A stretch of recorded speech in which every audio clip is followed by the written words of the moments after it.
Salut à tous, on se retrouve aujourd'hui pour parler du Paris Saint-Germain ce jeudi 2 février et on commence bien sûr avec la victoire hier des Parisiens. C'est un match de Ligue 1, c'était du côté de Montpellier et c'est une victoire 3-1 des Parisiens, donc Fabien Ruiz, Messi et Warren Zaïre-Emery, le troisième buteur du PSG, donc victoire logique et méritée. J'ai regardé le match, j'ai même fait un débrief hier, donc sans souci, le PSG les gars s'est imposé. On peut voir ils ont plus de possession de balle, plus de tirs, 19 tirs, 8 tirs cadrés, 3 buts, ils auraient même pu marquer plus de buts s'ils auraient été plus efficaces. Le PSG a obtenu quand même 2 pénaltys enfin qui a dû être retirés, mais les deux ont été loupés par Kylian Mbappé. Bon, pas grave, vu qu'il y a la victoire, en plus une belle victoire. Bon, la première mi-temps un peu brouillonne, la deuxième a été bien meilleure du côté pour l'équipe du Paris Saint-Germain.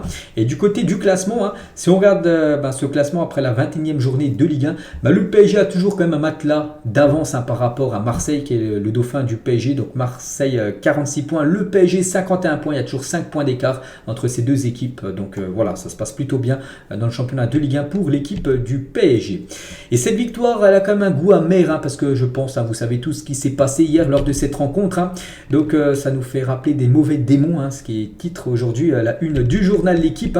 Donc pourquoi? Parce qu'on va parler de Mbappé, les gars. Mbappé, à la 20e minute, il est sorti sur blessure. Et on sait dans 12 jours ce qu'il y a, on est le 2, donc dans 12 jours on sera le 14, et le 14 vous savez c'est quoi? C'est un mardi soir, c'est la Saint-Valentin, c'est bien, mais c'est aussi le PSG contre le Bayern Munich, 8e de finale aller de Ligue des Champions, et Mbappé blessé à une dizaine de jours de cette rencontre, donc voilà, ça c'est un énorme coup dur bien sûr pour l'équipe. Donc regardez le visage de Léo Messi quand il voyait Kylian Mbappé blessé, parce qu'il sait, Messi bien sûr, tout le monde sait que du côté de Paris, si Paris veut gagner la Ligue des Champions, veut aller loin en Ligue des Champions, il faut avoir un Mbappé on va dire en forme, et s'il est blessé à une dizaine de jours, ça sent pas bon. Donc c'est sur un appui que je me suis blessé, j'ai trop mal. Voilà les paroles de Kylian Mbappé quand il est retourné dans le vestiaire juste après sa blessure, il dit j'ai trop mal. Donc voilà, à voir. Bon, pour l'instant quand je fais la vidéo je sais pas exactement ce qu'il a, mais voilà, c'est sur un appui qu'il s'est blessé. J'espère que c'est plus sur un coup que musculaire, parce que si c'est musculaire vraiment ça sentirait pas bon concernant Kylian Mbappé. Donc il a quitté le stade hier en boitillant, donc il n'arrive même pas à marcher naturellement, vraiment il avait une gêne, Kylian. Donc blessé contre Montpellier, Mbappé, dans une dizaine de jours, voilà, ce match contre le Bayern, et du coup il est incertain, donc pas sûr qu'il soit disponible, donc on en saura certainement beaucoup plus là dans la journée, ou peut-être là demain ou après-demain, j'en sais rien, mais voilà, il y a de fortes chances déjà qu'il soit forfait pour le prochain match de Ligue 1. Le PSG va prendre aucun risque, ils vont pas le faire jouer pour qu'il soit pas là pour le match de Champions League. Et l'autre coup dur, c'est qu'il y a Mbappé et aussi Ramos, les deux ont été blessés comme en première période, donc Ramos lui est touché à l'adducteur gauche. On pensait que c'était plutôt sa tête, parce que juste avant sa sortie il a fait une tête contre tête contre un joueur de Montpellier. On pensait qu'il avait encore la tête qui tournait, tout ça. Non les gars, c'est juste qu'il est blessé à l'adducteur gauche, et aussi un adducteur gauche va se rétablir, plus rien sortir sur l'adducteur. Je pense pas que ça prend une dizaine de jours, ça prend quasiment des fois 2-3 semaines. Donc lui aussi les gars, il serait il est incertain, on peut dire, aussi pour ce match contre le Bayern Munich. Donc ça c'est les deux gros coups durs du PSG hier. Voilà, bien sûr, il y a la victoire, mais il y a ces deux immenses coups durs. Et Galtier, les gars, sur les blessures d'Mbappé et Ramos, on pense que ce n'est pas grave, on lui dit ça. Bon, après, il n'en sait rien, il n'est pas médecin. Les joueurs ne veulent pas prendre de risques, mais ça ne paraît pas très grave. À voir maintenant ce que va vraiment dire les médecins du club, parce que c'est eux vraiment qui savent. Donc surtout que c'est quand même dans 10 jours, c'est 12 jours exactement. Ce match, ça serait peut-être dans 2 mois. On dirait, bon, voilà, c'est pas grave, ils seront disponibles, mais voilà, dans 10 jours, le gros doute concernant ces deux-là. Toujours sur cette rencontre, toujours avec Galtier, dans l'ensemble, je suis satisfait du match, malgré le scénario incroyable. Il est important de prendre des points, et parce que c'est un championnat très serré, comme j'ai dit, Marseille qui est juste derrière. Mais bon, le PSG a toujours quand même 5 points d'avance sur l'équipe de Marseille. Donc voilà, c'est toujours la première place pour l'équipe parisienne. On va parler du crack Warren Zaïre-Emery, et ça fait tellement plaisir de voir cette image. Non, il n'a pas inscrit un triplé, voilà, parce qu'il amène le ballon chez lui, juste un but, mais ça suffit bien sûr. Donc c'est son premier but du côté du Paris Saint-Germain. Donc il est devenu le plus jeune buteur de l'histoire du PSG en championnat, c'est ça que j'ai oublié de le dire, en Ligue 1.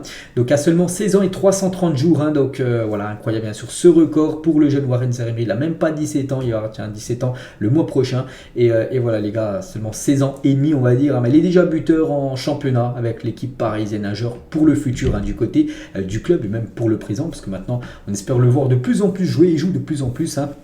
Zaïre-Emery, et il a dit j'ai inscrit mon premier but en Ligue 1 donc je peux être que heureux et j'espère qu'il y en aura beaucoup d'autres, on espère aussi pour lui toujours avec le jeune Warren, donc je me projette pas souvent mais là je l'ai fait et j'ai marqué, je suis super content surtout que son but il aurait pu faire la passe à Messi qui était aussi dans une bonne situation mais il a préféré et je pense qu'il a bien fait déjà parce qu'il a marqué, il a pris ses responsabilités, il a tiré, il a marqué un magnifique but, un but plein de puissance, ça frappe, très beau but, et toujours avec lui pour Canal+, toujours il a beaucoup de jeunes dans l'équipe, des fois le coach nous fait rentrer, on doit apporter notre pierre à l'édifice. Et à ces moments-là, c'est vrai que c'est lui, que ce soit Garbi, tous les jeunes joueurs, ils savent que, comme m'a dit Achille aussi, que c'est compliqué de temps en temps à être titulaire, mais rentrer en cours de jeu, ils peuvent venir aider tout simplement l'équipe. Donc ça fait plaisir de voir jouer les jeunes joueurs, parce qu'on sait qu'il y a 3-4 ans, souvent les jeunes joueurs, ils jouent jamais, et c'est pour ça qu'ils ont pris des destinations. En gros, ils ont quitté le PSG parce qu'ils ne jouaient pas, parce qu'il n'y avait pas assez de temps de jeu pour eux. Que maintenant, bien sûr, la philosophie a changé du côté de Paris. Et bien sûr, ça, c'est très bien. Toujours avec Warren Zaïre-Emery, Galtier, son coach, il a dit je suis content pour lui parce que malheureusement, il a fait une erreur contre Reims qui nous coûte l'égalisation en fin de match. Et là, il se rattrape bien comme il faut avec ce but. Donc Galtier, très satisfait, bien sûr, du jeune Warren. Et le premier à féliciter, les gars, Warren, c'est Léo Messi. Donc imaginez, les gars, c'est Messi qui te félicite par rapport à ton premier but dans ton championnat, donc bien sûr il ne pouvait pas rêver mieux, le jeune Warren. En parlant de Léo Messi, gros match de la part de Messi, vraiment magnifique match, il a fait vraiment une belle partie, il a été buteur, Léo Messi. Et ses stats, les gars, en 23 rencontres cette saison, toute compétition confondue, Messi a été décisif à 28 rencontres, donc à 28 reprises plutôt, donc 14 buts et 14 passes D, donc ce qui fait 28 fois il a été décisif en 23 matchs, Léo Messi, donc vraiment des belles statistiques, vraiment une belle saison pour le joueur argentin. Et Galtier sur Messi, donc le milieu de terrain a été adapté pour que Léo soit dans les meilleures dispositions possibles et il a joué à son meilleur niveau, c'est vrai que peut-être on a l'impression quand Neymar et Mbappé n'est pas là, on a l'impression que ça libère de plus en plus Messi, puis il a touché énormément de ballons hier et vraiment c'est un Messi comme ça qu'on veut voir, mais en plus avec Neymar et Mbappé, mais c'est vrai que peut-être il a un peu plus de facilité quand les deux autres ne sont pas là, mais non, nous on veut bien sûr voir les trois directement sur le terrain, et un Messi avec ce niveau là, ce serait parfait pour les prochains matchs. Lui aussi il a marqué des points hier, c'est Fabien Ruiz, le milieu espagnol, donc lui on sait que c'est souvent irrégulier ses performances, il peut faire un bon match comme le match hier, puis après les 3-4 matchs qui suivent, on le voit plus, enfin il joue mais fantomatique en gros, donc en espérant que maintenant il soit régulier, Fabien Ruiz, donc gros match, un but et une passe D pour Fabien Ruiz, et il a mis heureux d'avoir aidé mes partenaires sur son compte Twitter. Danilo Pereira, bon match aussi, Danilo comme d'habitude, lui c'est un cadre de l'équipe, 3 points de plus au compteur, nous pensons déjà au prochain match, allez Paris. Donnarumma, on continue sur le chemin, les gars, voilà ce qu'il a pu mettre. Bon, il prend un but en fin de match, après c'est compliqué de l'enlever, parce qu'il n'a même pas plongé, tellement qu'elle est partie vite la frappe, et il n'a rien pu faire sur le but Montpellier. Et concernant Hakimi aussi, belle partie de Hakimi, il a obtenu une note de 8 sur 10 aujourd'hui dans le journal d'équipe, ce qui équivaut à un très bon match de la part du latéral marocain, en plus qui a marqué un magnifique but, malheureusement il a été refusé, je me souviens même plus pourquoi. Renato Sanchez en zone mix à la fin du match, c'est un peu frustrant parce que c'est difficile de bien jouer quand tu reviens de blessure, je me sens bien, j'ai juste besoin de jouer un peu plus, de retrouver le rythme, voilà ce que peut dire Renato Sanchez, donc lui c'est un peu comme Fabien Ruiz, bon déjà il est un peu plus blessé que Fabien Ruiz, mais le problème pour lui c'est que des fois il peut faire un gros match, puis après on le voit plus pendant pas mal de matchs où il passe complètement à côté de ses rencontres. Il faut qu'il soit plus régulier, Renato, puis vraiment il pourra aspirer bien sûr à une place de titulaire indiscutable dans l'équipe.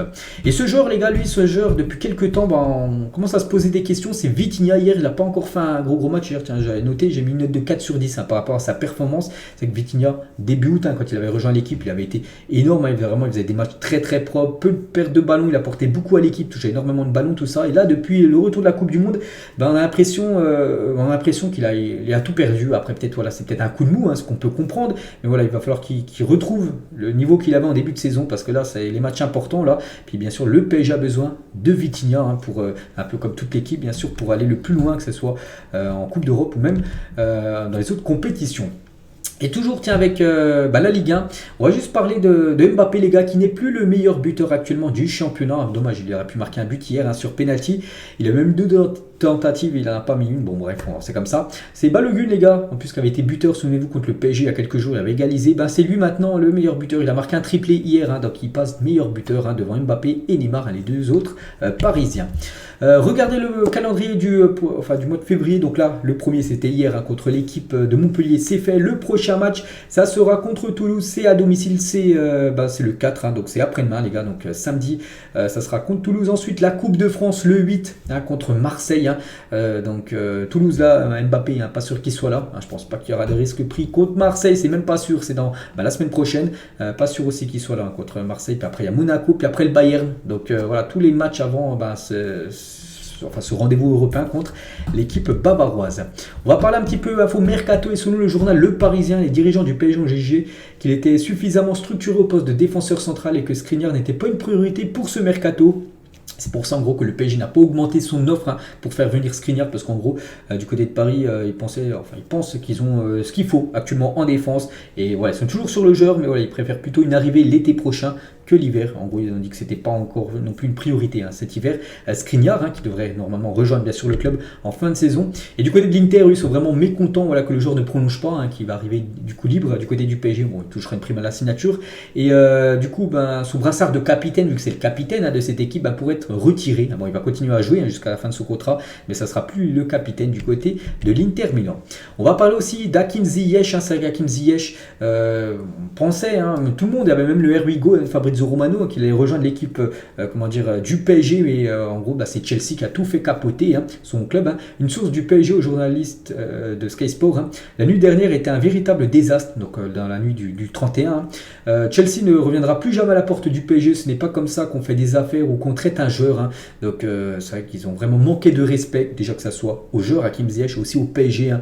Le PSG a envoyé pas mal des demandes, tout ça, et Chelsea envoyer des documents et des documents n'importe quoi. Ils envoyaient la première fois, ils envoyaient un mauvais contrat au PSG. Deuxième fois, ils envoient le bon contrat, mais sans la signature. Il fallait absolument la signature. Troisième fois, ils envoient un autre mauvais contrat et toujours sans signature. Et la quatrième fois, ils envoient enfin le bon document avec la signature, mais après minuit. Et du coup, c'était la fin du mercato.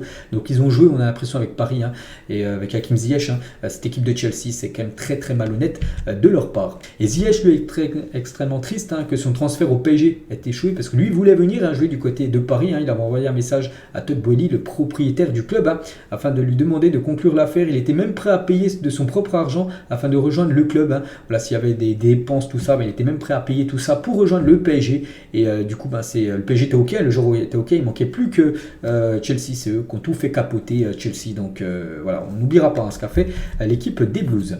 Et le transfert aussi d'Enzo Fernandez à Chelsea, c'est peut-être ça qui a freiné Hakim Ziyech au PSG, hein, vu que du côté de Chelsea aussi, dans les dernières heures du mercato, ils s'occupaient énormément d'Enzo Fernandez, qui en plus ils ont réussi à recruter.